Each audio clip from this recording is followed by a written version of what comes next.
నారాయణ ఆది నారాయణ. ఓం నారాయణ ఆది నారాయణ ఛానల్ను ఆదరిస్తున్న గురు బంధువులకు స్వాగతం, సుస్వాగతం.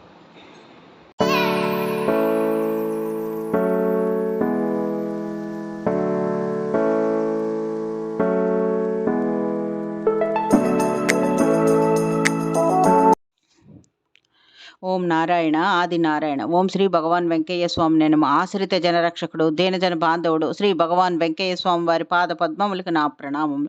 సమస్త సగుణ రూప నిర్గుణ రూప గురుదేవుల పాద పద్మములకు నా నమస్సుమాంజలి. ఈనాటి అవధూత వైద్యం శీర్షికలో శ్రీ భగవాన్ వెంకయ్య స్వామి వారి సన్నిధిలో జరిగిన కొన్ని లీలలు ఇప్పుడు స్మరించుకుందాం. ఈ భక్తుని పేరు కమలకూరు వెంకట సుబ్బయ్య. వీరిది కడప జిల్లా. వీరు స్వామివారిని భక్తి శ్రద్ధలతో పూజించుకుంటూ ఉండేవారు. వీరు నిరుపేద, కూలి పని చేసుకుని జీవితం గడుపుతూ ఉండేవారు. స్వామివారిని దర్శించి మంచి చెడులు చెప్పించుకుంటూ ఉండేవారు. స్వామివారి చేతుల మీదుగా తీసుకున్న అభయముద్రల చీటీలకు సాంబ్రాణి ధూపం వేసుకుంటూ ఎప్పుడూ పూజించుకుంటూ ఉండేవారు. స్వామివారిని నిత్యం స్మరించుకుంటూ ఉండేవారు. ఇలాంటి అంకిత భక్తునికి ఒకసారి కష్టం వచ్చింది. అదేంటంటే వీరి కుమారుడి పేరు శంకరయ్య. ఆ కుర్రవాడికి పక్షవాతం వచ్చింది. ప్రక్కనే ఉన్న బద్వేల్ ఆసుపత్రిలో చేర్పించారు. పేదరికం కారణంగా ఖరీదైన వైద్యం ఇతను చేయించలేకపోయాడు. కుమారుడి పరిస్థితి విషమంగా మారింది. ఏమీ చేయడానికి పాలుపోక స్వామివారిని తలుచుకుంటూ స్వామివారిని స్మరించుకుంటూ ఉన్నారు.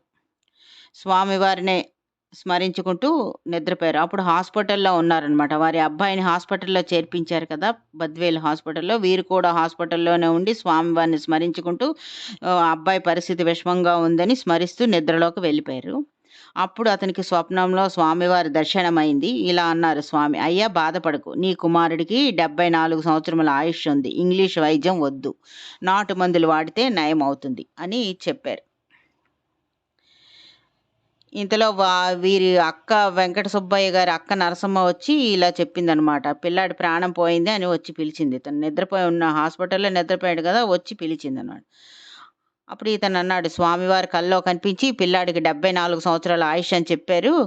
ఆ డాక్టర్లు చెప్పే మాట నమ్మవద్దు, పిల్లాడిని ఇంటికి తీసుకొని వెళ్ళండి అని చెప్పి అతను స్వామివారి దగ్గరికి గొలగమూడి బయలుదేరి వెళ్ళాడనమాట. స్వామివారి దగ్గరికి వెళ్ళేసరికి ఇతను వెంకట సుబ్బయ్యని చూసి శ్రీ భగవాన్ వెంకయ్య స్వామివారు తులసమ్మ అమ్మగారిని పిలిచి వెంటనే ఇతనికి అన్నం పెట్టమని చెప్పారు. అప్పుడు ఇతను ఈ వెంకట సుబ్బయ్య తులసమ్మతో చెప్పారనమాట, పిల్లవాడి పరిస్థితి విషమంగా ఉంది, నేను వెంటనే వెళ్ళాలి, నువ్వు స్వామివారికి చెప్పు ఈ విషయం అని ఆమెకు చెప్పారనమాట. ఆమె అన్నం పెట్టి అదేవిధంగా ఆమె అతనికి అన్నం పెట్టి ఆ విషయం స్వామివారికి చెప్పిందనమాట. వారి అబ్బాయికి ఒంట్లో బాగలేదు, వెంటనే వెళ్ళాలంటున్నాడు అని అంటే స్వామివారు ఇలా అన్నారు, లేదమ్మా, ఈరోజు కుదరదు, రేపు పోవచ్చు అని అన్నారు ఆమెతో. ఆ తర్వాత ఈ లోపున వెంకట సుబ్బయ్య భోజనం చేసి వచ్చి ఇలా స్వామితో అన్నాడనమాట, స్వామి, నాకు భయంగా ఉంది, పిల్లవాడిని కాపాడండి అని ప్రాధాయపడ్డాడు స్వామివారి దగ్గర. అతని బాధ విన్న స్వామి ఇలా అన్నారు, అయ్యా, ఏమీ చెడు జరగదు, పైవాళ్ళు నీ బిడ్డను కాపాడారు, నువ్వు నెమ్మదిగా ఉండు, తమలపాకులు, తొడిమలు, వాము, నూరి రాస్తే అదే పోతుంది అని చెప్పారు స్వామివారి అతనితో. స్వామివారి మాటలు విని వెంకట సుబ్బయ్య కొంచెం కాస్త స్థిమితపడిన తర్వాత స్వామివారి అనుమతి ఆశీర్వాదం తీసుకొని మరుసటి రోజు అభయముద్ర చీటీతో ధైర్యంగా ఇంటికి చేరాడు. అందరూ పిల్లాడి చుట్టూ ఏడుస్తూ ఉన్నారు. ఇతను వెళ్ళేటప్పటికి ఇతను వచ్చి అతనికి అందరికీ ధైర్యం చెప్పి స్వామివారు చెప్పిన లేపనం ఆ కుర్రాడికి శరీరం అంతా పూశారు. దాంతో పిల్లాడిలో చలనం వచ్చింది. అందరూ ఆశ్చర్యపోయారు ఆ లీల చూసి. క్రమంగా కొన్ని రోజుల్లో పిల్లవాడి ఆరోగ్యం చక్కబడింది.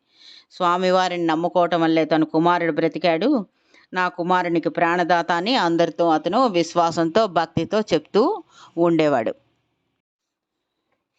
ఇంకొక లీల, ఈమె రెడ్డిబత్తిన అచ్చమ్మ, తూర్పు కంబంపాడు. ఈమె అనుభవం ఇలా ఉంది. ఈమె తమ్ముడికి 6 సంవత్సరాల వయసు ఉంటుంది. అతని పేరు వెంకటేశ్వర్లు. ఈ కుర్రవాడేమో ఆకతాయితనంతో పిల్లలతో కలిసి ఆడుకుంటున్న సమయంలో గోళీ ఒకటి, 10 పైసల బిళ్ళ ఒకటి మింగేశాడు. అవి గొంతులో కాస్త ఇరుక్కుపోయాయి.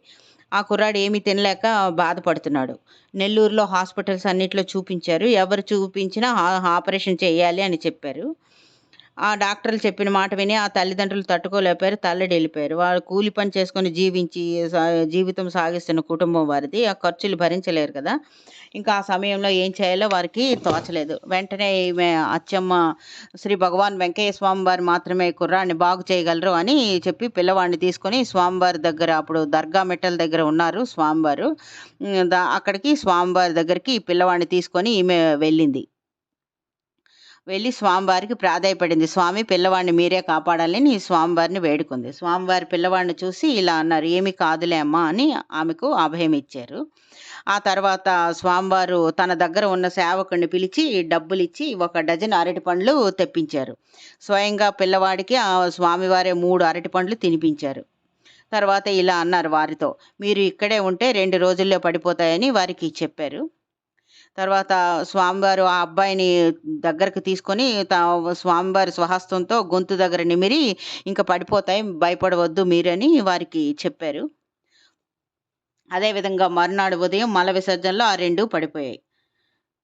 స్వామివారి హస్త మహిమతో ఆ కుర్రవాడికి స్వస్థత చేకూరింది. 3 రోజులు అక్కడే ఉండి స్వామివారి ఆశీర్వాదం తీసుకొని వారు ఇంటికి బయలుదేరి వెళ్ళిపోయారు. పిల్లవాడు ఏ ఇబ్బంది లేకుండా మామూలుగా అయిపోయాడు. సహవాస దోషం వల్ల గానీ, తీరని సమస్యల గురించి ఆలోచిస్తూ, మనశ్శాంతి లేక, ఇతర కారణాల వల్ల గానీ కొందరు తాగుడు, జూదం మొదలగు వ్యసనాలకి లోనవుతూ ఉంటారు. ఈ వ్యసనముల వల్ల తమ జీవితాలే కాకుండా తన వారి జీవితాలు కూడా అశాంతిలో ముంచేస్తూ ఉంటారు. అలాంటి బలహీనతల నుంచి బయటపడాలని హృదయపూర్వకంగా కోరని వారు బయటపడలేరు. అలాంటి వారిని శ్రీ భగవాన్ వెంకయ్య స్వామి వారి లాంటి మహనీయులే కాపాడగలరు. అలాంటి లీల ఇప్పుడు ఒకటి స్మరించుకుందాం. ఈ భక్తుని పేరు వెంకటప్పయ్య నాయుడు. వీరు రాజపద్మాపురం వాస్తవ్యులు. వీరు స్వామివారిని భక్తి శ్రద్ధలతో పూజించేవారు. కానీ ఇతనికి కళ్ళు తాగడం అనే ఒక దురలవాటు ఉంది వీరికి. స్వామివారి దగ్గరకు వచ్చిన తర్వాత ఆ అలవాటుకు దూరంగా ఉంటూ వచ్చాడు. గొలగమూడిలో శ్రీ భగవాన్ వెంకయ్య స్వామి వారి సేవలో ఉండిపోవాలని వచ్చినా కూడా అతని మనసు ఒక్కొక్కసారి కళ్ళు మీదకి లాగుతూ ఉండేది. ఈ కోరికను చంపుకొని ఉండలేక స్వామివారికి నివేదించుకున్నాడు. "స్వామి, కళ్ళు తాగడం మంచిదా చెడ్డదా" అని స్వామివారిని అడిగాడు అతను. అప్పుడు స్వామివారు ఇలా అన్నారు, "కళ్ళులో ఏ చెడ్డ లేదయ్యా, నోరే చెడ్డ చేస్తుందయ్యా" అన్నారు. అంటే కళ్ళు తాగి మత్తులో వాళ్ళు మాట్లాడే మాటలు చెడ్డవిగా ఉంటాయి. అందుకని స్వామి అలా చెప్పారు. నిజమే కదా! తాగినవాడు ఎలా మాట్లాడతాడో వాళ్ళకి తెలీదు. దాని ద్వారా ఇంటా బయట అనేక సమస్యలు వస్తూ ఉంటాయని స్వామివారు చెప్పారు. అంటే స్వామివారు ఆ భక్తునికి అర్థమయ్యే విధంగా చెప్పి మాన్పించారు. స్వామివారి దగ్గరకు వచ్చినప్పుడు ఎవరైనా ఇలా చెడు అలవాట్లు ఉండే వారిని ఆదరించి ప్రేమతో మాట్లాడి నిదానంగా వాటిపైనున్న వ్యామోహం దూరం చేస్తూ ఉండేవారు శ్రీ భగవాన్ వెంకయ్య స్వామివారు. ఓం నారాయణ. ఆది నారాయణ.